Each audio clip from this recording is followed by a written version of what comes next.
Kangli Pautang mi ing tabiriba singbu taramna oksari ngasi phongkiba tongan-tonganba pauche singdagi lokotjaba maru oiba pau khara sandongna pijari ahanbada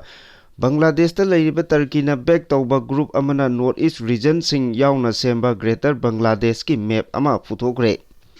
Bangladesh ki Chief Advisor Mohammad Yunus na handak ta China da chatkiba khongchat amada India gi North East state taret asi yauna Bangladesh ka punna economy package ama semnaba haudokiba aduga mari leinana Turkey na back tauba Dhaka da leiriba NGO amana India gi North East state sing amadi Northern region sing punsillaga Greater Bangladesh semnabagi map ama nahongna na puthokre source asina makata na hai NGO aduna puthokiba Greater Bangladesh ki map adu Myanmar gi Arkal state India gi Bihar Jharkhand gi Orissa amadi North East ki region sing state taret asi pulap yauri hairi hariba map asi Bangladesh ki capital city oiriba Dhaka da leiriba university ki hall da youth sing amadi mahiroi singna yamna toina uba phangi handaktasu Bangladesh ki Chief Advisor Mohammad Yunus ki regime asina India gi North East state sing asi Bangladesh ta punchinabagi wafam phongdokpa laikhrabani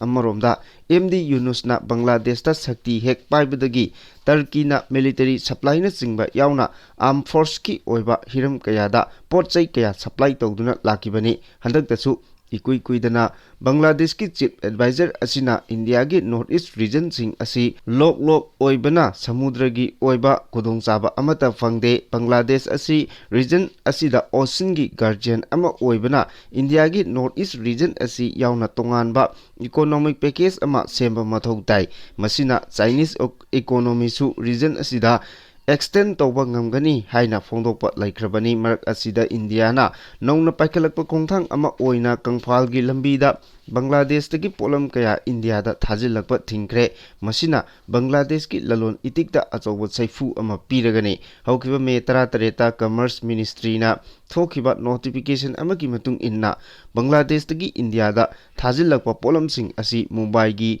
Nabha Sheba amadi Kolkata gi C part ki kuthangda thaba yagani haina khanganba laikhrabani mamangi matamda Assam Meghalaya Tripura Mizoram yauna West Bengal gi Changrabanga amadi Phulbari da leiba land custom check post sing fauraga India da potchai thajilakiba adu haujikti pumthing thingre hairi adumakpu nga chanaba thau LPG amadi crash stone singba singdi athingba asida haujik phawbagidi yaudri hairi Yergan na kapada mayamba thokpa ama laikidre mihatni hariba miyoi mapunsi chupagi lekaidegi tanthokre ngarang numidang pung 10 rom taba matamda Imphal West ki Lampen Police Station gi manung channa leiba Naurem Thong Khulem Lekai lane number 2 da leiba Lesangthem Devson Elias Abu chai kunthra nithoi apokpa laikhidraba El Gunesorbu sage gi manaw nupa thokpa Lesangthem yaifaba Elias Amo chai kunithoi apokpa Lesangthem thoithoi ga ningai changdanaba thorakpadagi yaifabana yargan na kapada mayamba thokpa Devson laikhidre haire amaromda nomaina kapduna Devson bo hatkiba Lesangthem yaifaba leikaina mapunsi chupagi lekaidegi tanthoknaba warep laukre hairi thodok asigi matangda ngarang ayuk pung 10 makhai rom taba matamda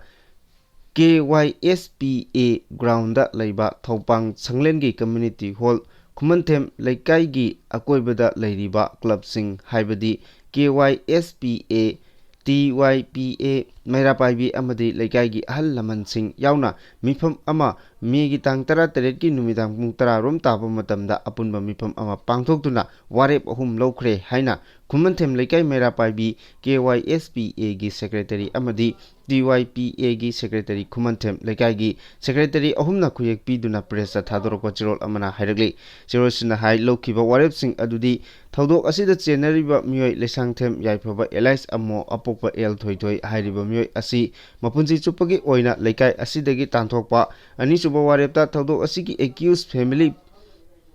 Pumba laikhidrabagi mathau mangam loidri phawba sahi ama Leikai asida changhandaba karigumba sahi amagi matungda family asida halake hairabasu sagai natai amadi Leikai gi ayaba yauraga leiba yahanba umsuba warepta karigumba accused family asina thodok asida chenhariba miyoi Lesangthem yaifaba Elias Amo asi imung asida lona changhallamba thoklobadi accused family pumba Leikai degi matam chupagi oina tanthokpa haina warepsing asi lokhi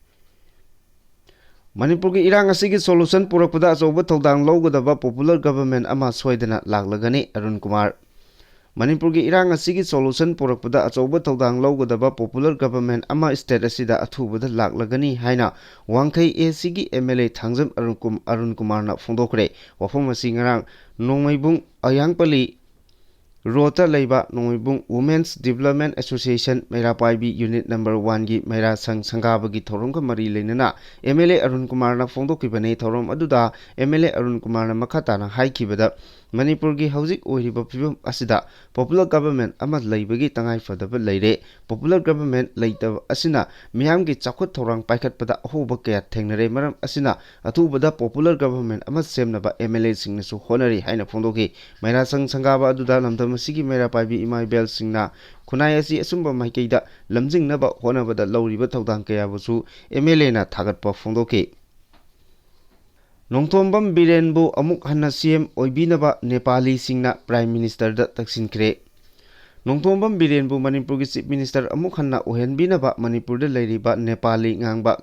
Gorkha community gi maikeidagi Prime Minister Narendra Modi da memorandum ama piduna taksinkre Manipur Gorkha Union gi maikeidagi Prime Minister da pisinkiba memorandum aduda Manipur da hojik popular government amata leitaba asina state asigi miyam da hena kudung chadaba ama mayok naharak leba asina maram oraga miyam gi khanba mioi ama oina Nongthombam Birenbu amuk hanna Manipur gi Chief Minister hapiduna popular government ama lehenbiu haina taksinki Nongthombam Birena lusingba lenga ama Manipur da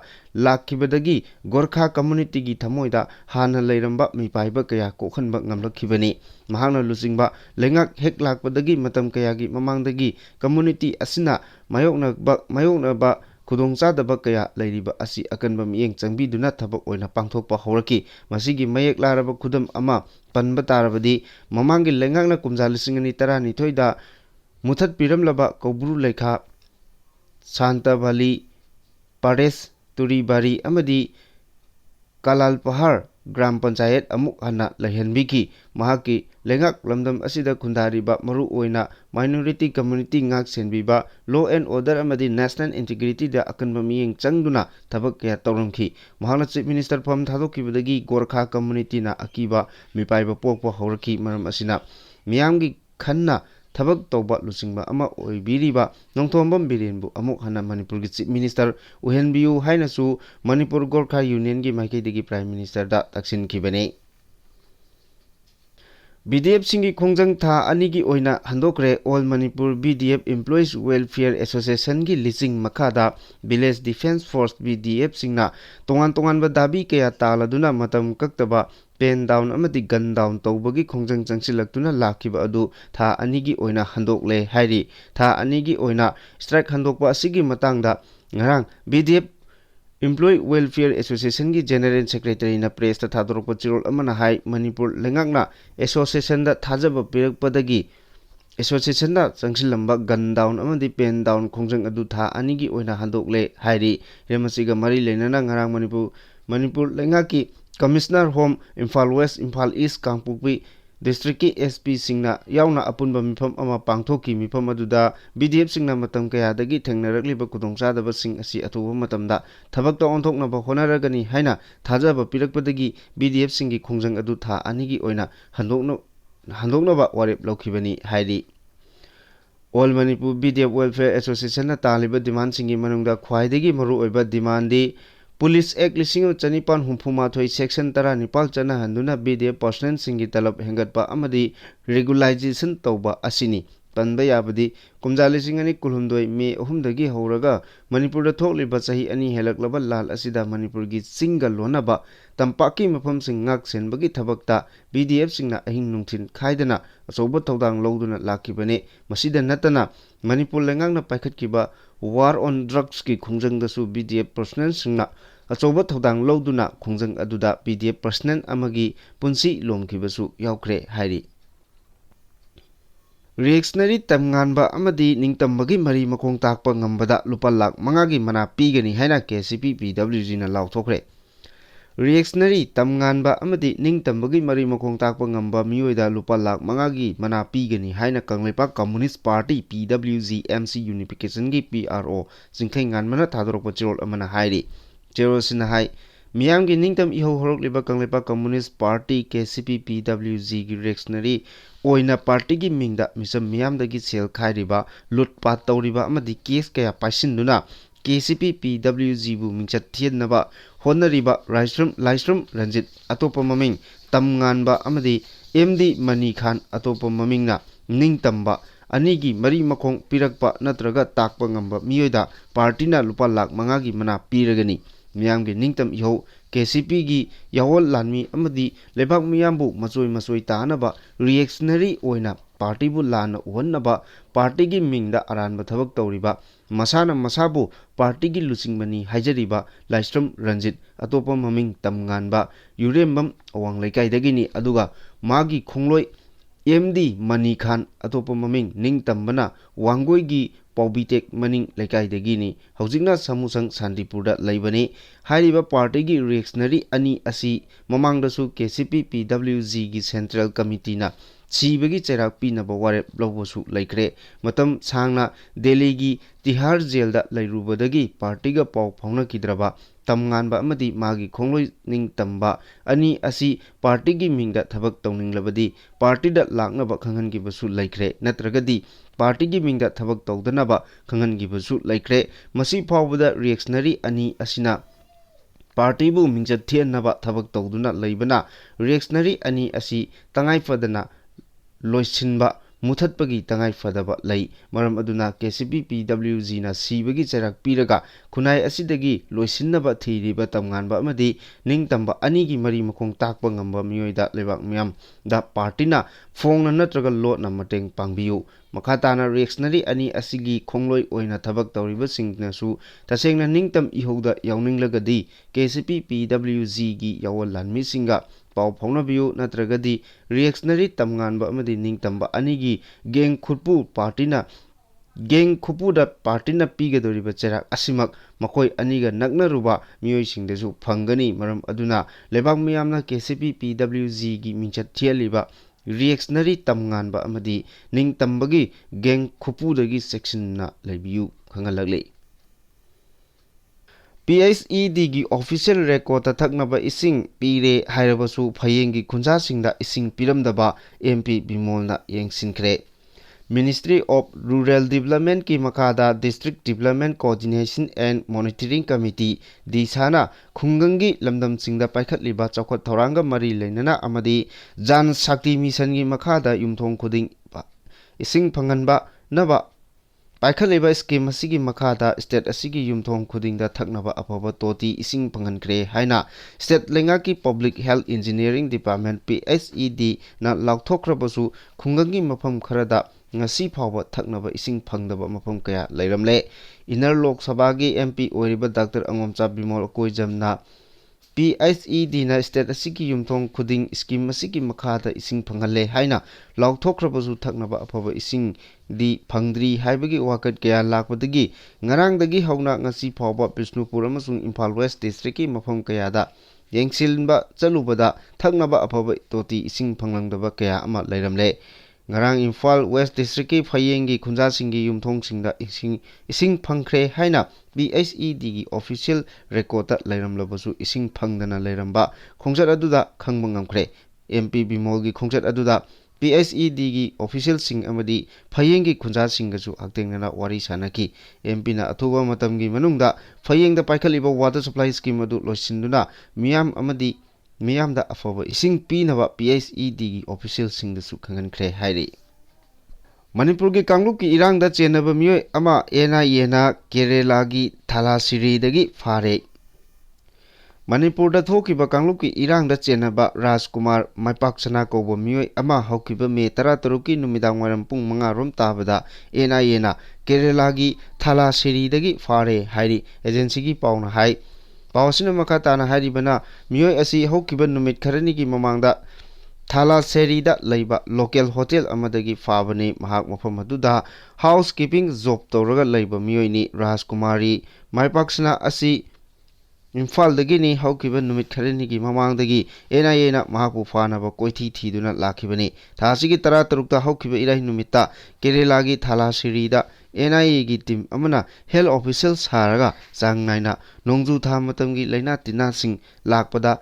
mari lainana check tawbagi thabak chathaki loinana NIA gi officer sing aduna Kerala gi Thalassery da lairiba sinmit singi leifam singda chatuna makhogi identity verification thabak chathaki maduda Rajkumar Mepaksana gi Aadhaar card adu amasung mahakki ngakhamda yekliba tetu adudagi NIA na thiduna lakiba myoi aduni haibadu chapchana khangbaga loinana Rajkumar Mepaksana bu phagatkhibani hairi Miyamdagi namhaduna sel khaibani haiba myoi chahumga yankhai rom tha ahum asida phagatpa ngamkhi Manipurda President rule lakiba February thakhaidagi horaga tha ahum lom asida miyamdagi aranba mongda namhaduna sel khaiba munbada chenaba insurgent chahumga yankhai hena security force na phagatpa ngamkhre hairi Hindustan Times ki pauna hai official oiba paugi likhun amagi matung inna February 16 da Manipurda President rule thamduna government gi makhada lengak session Governor gi makhada lengak session taropaga loinana lengak ki maikeidagi akanba instruction pirakpadagi maru oina Manipur gi tampaki charuk singda security force na akanba drive chathaba hoki Governor Ajay Kumar Bhalana su miyamdagi nam haduna sel gi dimana singba taroklabadi manak nakpa police station da paupi naba khangan kibaga loinana karigumba insurgent singna sel gi mating piramba thoklabadi miyoi adugi mathakta legal action logani haina khamba laikre Bawasinu Makata Duna Hai Chenkai Tungkai Mari Lenana Pagat Kiba Insurgent Hum Yankai Henba Asi Ayambana Imphal East Amati Imphal West Ki Mapam Sing Dagi Pagat Pangamki Pagalaba Muising Asi Ayamana Masagi Lanai Oina Sel Tanaba Honaramba Imung Manung Kanabaga Mari Lenana Sangtainaba Puraknabagi Sel Loba Nupi Chenba Kaidokba Kaidok Kajin Tobagi Tabakta Chenabani Chanabi ama oina tampaki mafam singda karigumba ama thokpa matamda paisa piraga insurgent singbu khunek tawbagi chanabi ama lakpugum tawri hairi faraba insurgent sing wahang pahang tawbada ayamana makhoi chahi ama ani asigi manungda tongan ba lalolup singda join tawduna miyamgi maru oina government department sing official sing mahiloisang sing dukan phamba sing amadi miyamdagi sel khaibagi thabak sing tawbani haiba khangba ngamle Wahong watu keji chamani puni toiga konana miyoi ama fare ngarang Manipur police ki kangmuna Myanmar dagi mari leinaba che changsing amata yaudana puthoraki-ba wahong watu keji chamani puni toiga konana miyoi ama police ki kangmuna Palel PS ki gate dagi fare hairi farba miyoi adugi maming MD Sharifuddin chahi kunmari kawi more ward number 5 Muslim Nagar Laibuk Laikai dagi ni mahakna wahong watu badan tara nipal tongan ba plastic Safe Marida Yomsillaga 4-wheeler amada haplaga Imphal tamna lakibani hairi phagalaba wahong matu sing adu malemgi ketilda lupa lakh 53 romgi mamal oigani pharwami adu mangondagi phangba polam sing aduga loinana mari leinaba police station singda khuchin nakre hairi Makha tarakpa aroiba pawda editorial kalamdagi machangoiba pawama lokhachari kuki MLA CSO khulai paiba singna India government ka samnadanabagi warep lawgiba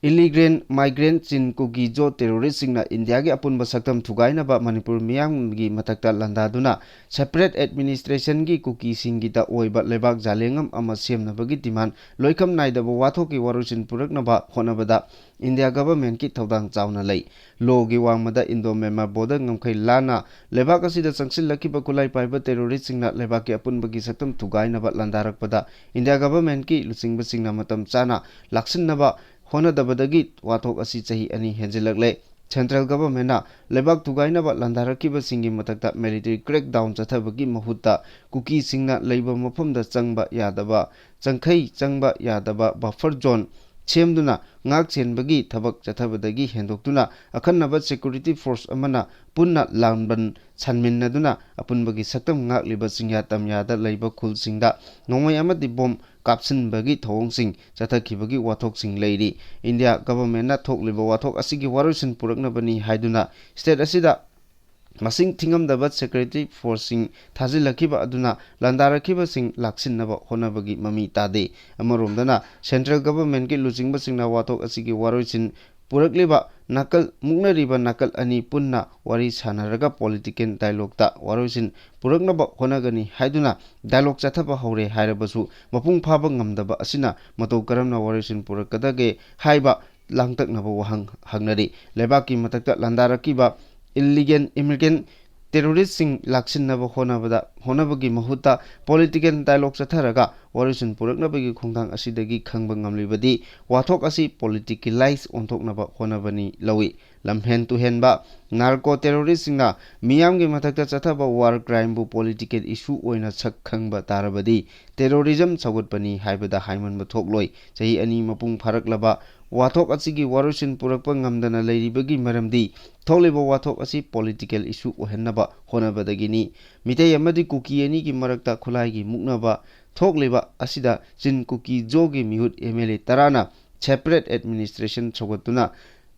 lanjangda phongna chogatliba asida central government ki maiki digi logi oiba action amata ngasi pawba lokhatana free thaduna leiriba asimaksu wathok asigi warisin purakpa ngamdabani chahi ani helaklaba irang asigi ing tappa hanjilhangnaba honariba asigi chairakta mi 13 ta Guwahati da Kukijo MLA sing Kanglup asigi civil society organization sing amadi suspension of operation su da yawriba kuki lalowa sing asiga mihut sing yawna punna unaduna makoina makatana tawgadaba thawak thorom sing wakhana kiba aduda khongthang ama thangjinduna chu group singa wari chanadriba phawba India government ka samnadabagi phirep lawkiba aduna taklibadi India government po singnabagi kham thengba phirep ni haina lawkre